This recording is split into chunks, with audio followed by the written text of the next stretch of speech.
Welcome to the Kill Count, where we tally up the victims in all our favorite horror movies and show you how they were made. I'm James A. Janice, and today we're looking at Prom Night, a Canadian film released in 1980. Prom Night is one of those early slashers, very obviously influenced by Halloween. Its title is a holiday or event, and it stars Jamie Lee Curtis, right in the middle of her Scream Queen run that included the first two Halloweens, The Fog, and Terror Train. Slashers are pretty hit or miss with me, though I do like the early ones that have an artistic edge to them, like Happy Birthday to Me, Tourist Trap, New Year's Evil, and My Bloody Valentine. Like I said, a lot of holidays in there. I'm glad to say Prom Night fits in with that upper echelon, thanks in part to its other obvious influence, giallo films. The Italian proto-slasher subgenre often featured stylized filmmaking and killers in black masks with sharp objects. All of that is present in Prom Night, buttressed by a bunch of natural performances, even if most of the characters aren't all that defined. But they feel like they're actual friends, and it makes the movie more mature than you might expect. Sure, it can get a little slow, but hey, it's got like a 3-minute disco dance sequence, and a guy who calls himself Slick. I can't be mad at it. As with many slashers, Prom Night gave way to a franchise. Hello, Mary Lou Prom Night 2 is fucking incredible. A bizarre supernatural Carrie ripoff that has absolutely nothing to do with the first film. Prom Night 3, The Last Kiss, follows Mary Lou again and becomes a full-on comedy slasher with mixed results. Prom Night 4, Deliver Us from Evil, is its own weird fucking thing, and then there was a remake in 2008, because of course there was. It was 2008. For now, I'll only look at the original and part 2 because they're great. Maybe in the future I'll cover the cheap ones and the remake. They're worth watching though. Even if they're dated, they've got charm, for the most part. These movies are a flavorful part of horror history. They deserve to have their kills counted. And if this first one's good enough for Jenna Ortega, it's good enough for you, okay? It's just the proper way to do a slasher. Like if you ever needed some sort of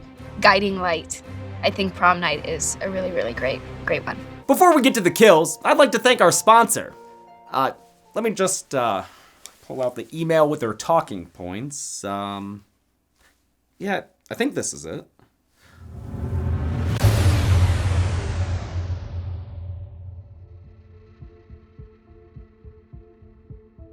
It's been 6 years since that day. I didn't know when I clicked the link that it was an imposter email, that it would infect my computer with malware and send all my information to scammers. My passwords, my credit card info. My life as I knew it ended. I sleep on the kill count set now. My wife left me to visit her family for the weekend, but I couldn't afford a ticket to go with her. I think I found a way to fix all this though. Stop!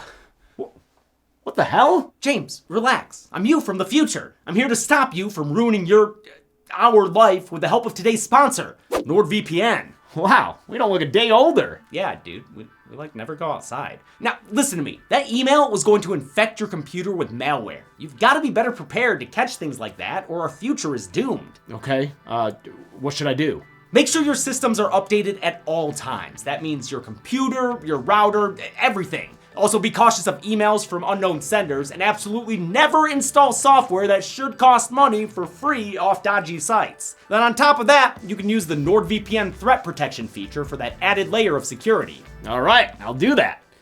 So, what now? Do you just disappear or something? What? No, what do you mean? Avoid malware and take advantage of NordVPN's special deal by getting a 2-year plan at a huge discount plus 4 additional months free with nordvpn.com/deadmeat or click the link in the description. That's nordvpn.com/deadmeat, all risk-free with Nord's 30-day money-back guarantee. Let's take a big chance at the high school dance and see how many people die at it. The movie begins with a bunch of kids chanting "The killers are coming." Killers are coming. Killers are coming. Killers are coming. They ain't getting psyched for Mr. Brightside though. They're playing hide and go seek in an abandoned building, just breathing in all that nasty air. But that's how dedicated these 11-year-olds are to this game. I mean, that is an actual kid on an actual roof right there. In this version of H&S, each kid becomes a killer when they're found. One by one, they all join the killers, till you've got yourself an old-fashioned push pile with a little girl getting traumatized for life. They chase 10-year-old Robin Hammond past the fireman pole slides and shout her stuttering ass all the way back up to a window. But these 4 are playing too hard, man, because after a while,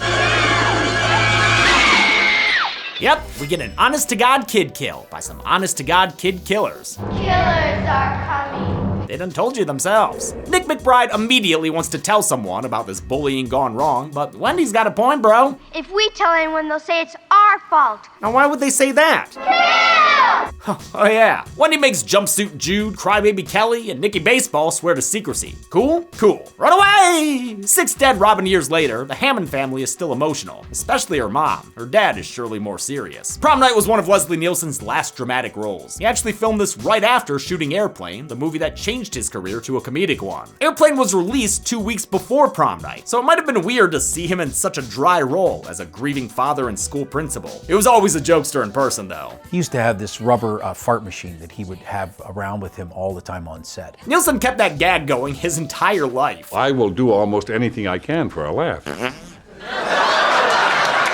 And in fact, continued it even into death. His gravestone reads, "Let her rip." R.I.P., dude. Robin Hammond is also survived by her siblings, older sister Kim and twin brother Alex. You can tell Robin and Alex were twins because as kids, they wore matching turtlenecks of medium size. As for Kim, the casting makes clear she's our final girl, which makes it a little weird that young Kim was hardly in the opening scene at all. She just called Nick an idiot and dipped out. Probably like, call me when I'm Jamie Lee Curtis. Kim is super popular and friends with most of the group that secretly bullied her sister to death. They're reintroduced to us as high school seniors as they each receive a cryptic phone call. Jude, Yes?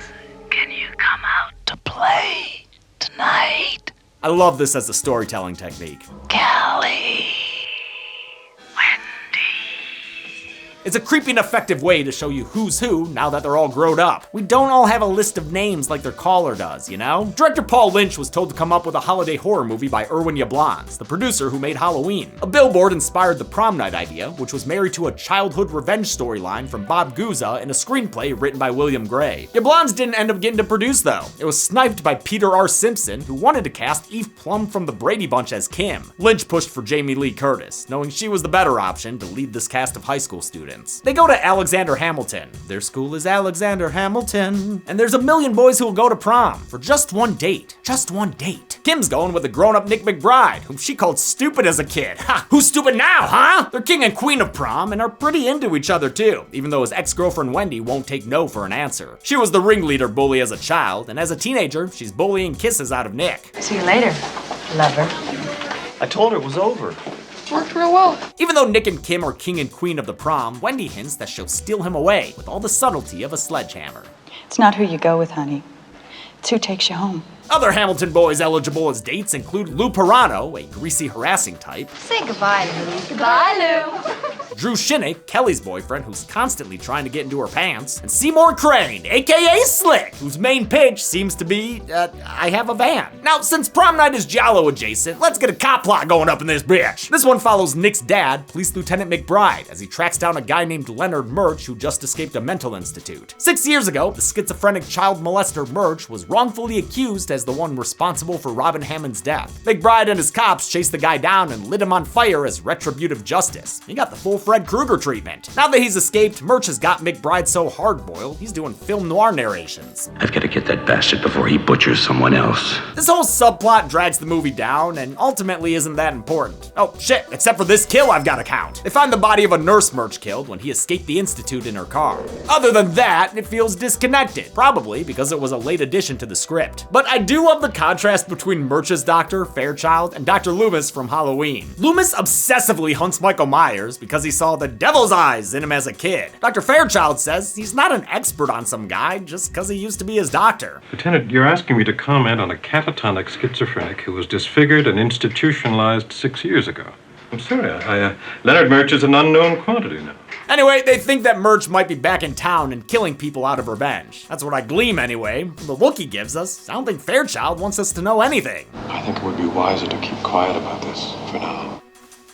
What the fuck did we do? At lunch, there's a cafeteria scuffle where Alex Hammond kicks a lot of ass. I mean, I ain't surprised. Dude walks around hulked out in that white shirt all the time. Seriously, Alex been kinda. Lou wins the fight with a kidney punch, then whines when Principal Dad suspends him instead of his son. As if he wasn't the one who started it by forcefully kissing Kim in a ski mask, the little criminal. Lou would eventually join the other side of the law, where he tragically witnessed his equine partners succumb to a sugary death. This horse is a diabetic! There's another red herring subplot with the school janitor Mr. Sykes. Again, it takes up screen time and doesn't do anything besides give us a butt to look at. I normally wouldn't mention it at all, except this lip licker is played by Robert A. Silverman, a Canadian actor who is in a bunch of Cronenberg stuff and Jason X. There, he played the bizarre Dieter Perez, who had that Skype scene with the professor. Perez was part of our podcast ranking the Friday the 13th side character, so I had to mention him. Dude's fucking weird. Kim and Nick officially become an item at the nearby bluffs. I love the crane shot they have of this location, though I wonder whose bright idea it was to build a school right next to a cliff. And you know, I gotta say, Nico is kind of a sicko. Dude's kissing on a girl whose little sister he secretly killed as a kid. He tells Kim that he remembers her sister's death. Yeah, he probably thinks about it in the morning when the alarm gives out a warning, out the corner of his eye, seeing that little girl fly. But before he can confess, he's saved by the bell.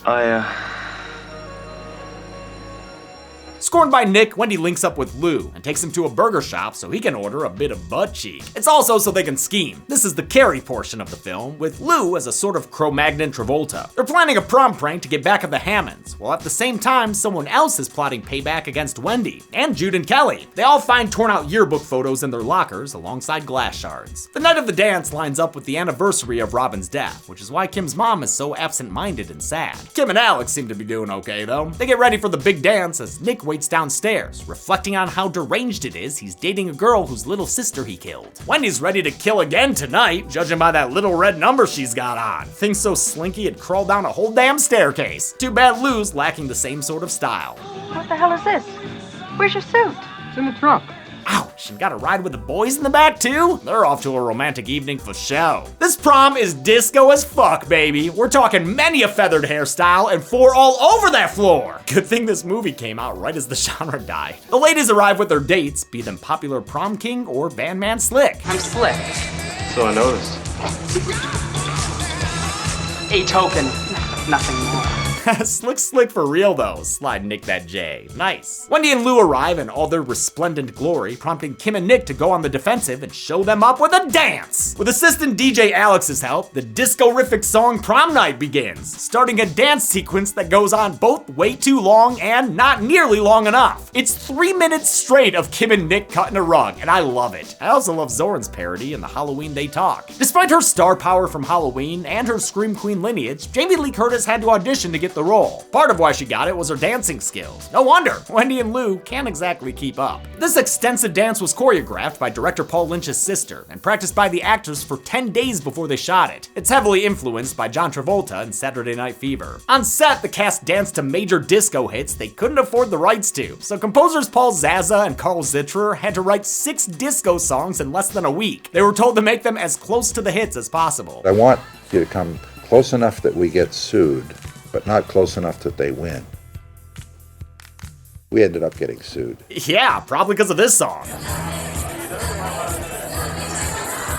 He really wrote that and thought, I will survive a lawsuit? Kelly and her horny boyfriend Drew sneak off to the locker room, but when she pauses the action out of discomfort, he turns into a real asshole. What are you, some fairy tale princess? He leaves her with his rose, which is kinda sending mixed signals, TBH. What's crystal clear though, is that Kelly's the next to go on the kill count. The masked killer approaches from behind and uses a mirror shard to slit her throat just off screen. Sorry Kelly, sucks that you died, and sucks that Drew's already got another date. Meanwhile, Jude is also getting that prom D. When the Chevy is shaking, don't go mistaking it for anything but a good time. These two are cute together, especially when they admit they're each other's first time. But lest we forget, Jude still helped bully that little girl to death 6 years ago. That's why the van doors open and Jude gets stabbed to death in the neck with a glass shard by the killer. Slick shouts and punches the killer away, but he ain't getting out of here without a short little stunt scene. Well, actually, the truth of it is, Slick ain't getting out of here at all. The killer causes him to drive his van off the bluff in an awesome vehicle stunt that sees the van burst into flame, incinerating Slick. God damn, I love when old movies toss vehicles off cliffs.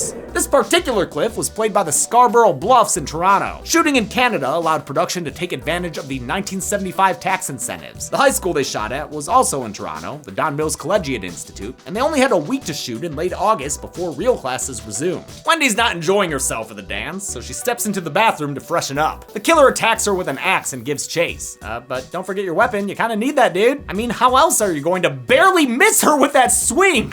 Wow, low-key awesome stunt by Wendy's actress actress there. This chase scene is kinda cool, since it goes all throughout the dark, empty school while the music in the gymnasium continues barely audible in the background. It ends with some interesting editing that shows a blood puddle before revealing its source. A bloody Kelly. Just be happy that she ain't a skelly. It still causes Wendy to scream, and she's felled by a few axe swings from the killer off screen.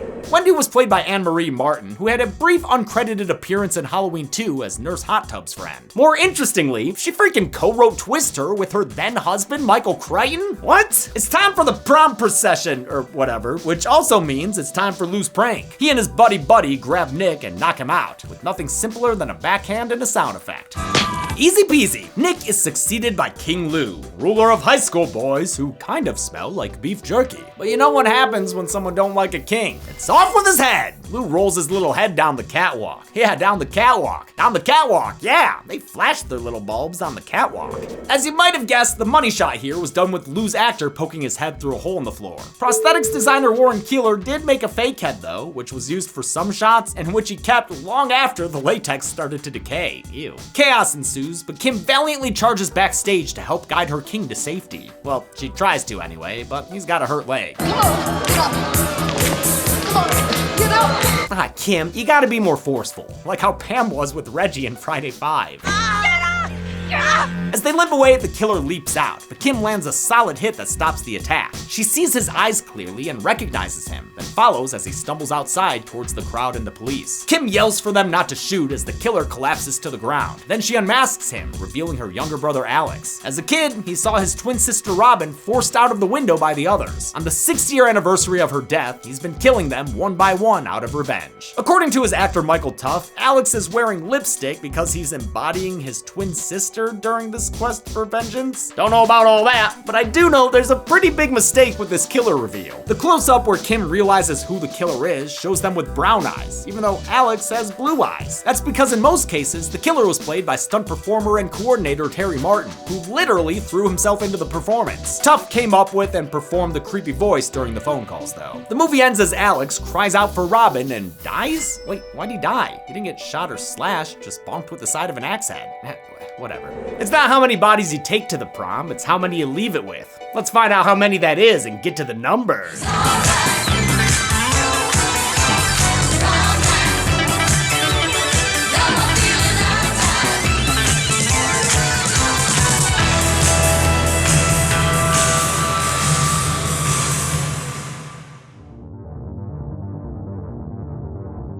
8 people died in Prom Night, which feels about right for an early slasher. There were 5 female victims and only 3 male victims, the rare red majority pie chart. In fact, out of the 30 other kill counts I've done with 8 kills, only one of them has had this ratio. Freaking Treevenge. Hey, watch the Treevenge kill count, please.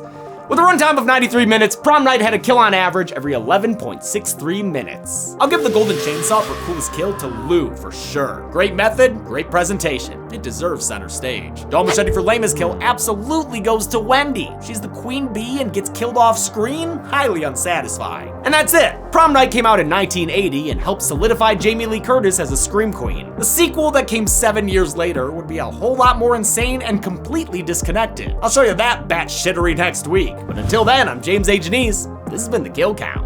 On the next Kill Count. The Prom. It's an evening filled with glamour and excitement. Oh, I am gonna look so hot. But there are certain considerations one must abide by to make sure the night is fun for everyone. It's my duty. I'm a teenager. First, it is the young man's responsibility to provide refreshments. The potato. Nature's perfect vegetable. It's the young lady's duty to be courteous in all her actions. You shut your fucking mouth, bitch! Of course, we understand you may be fighting teenage hormones or possessions by prom queens from the 50s. She talks like we're in an Elvis Presley movie. Still, please try to avoid getting lost inside of chalkboards. That wouldn't happen. Or having unsavory relations with your relatives. Or rocking horses. Hey, give her a break, guys, huh? I mean, she's only trying to be an individual. Finally, as the night draws to a close, always remember to be gracious when asking for what you want. Will you me? This week, peep the bitchin' motion picture Hello Mary Lou Prom Night 2. I loved every minute of it. And on Friday, don't forget to wear your prom dress for the kill count. Only on Dead Meat. I don't know what we got here. Something strange.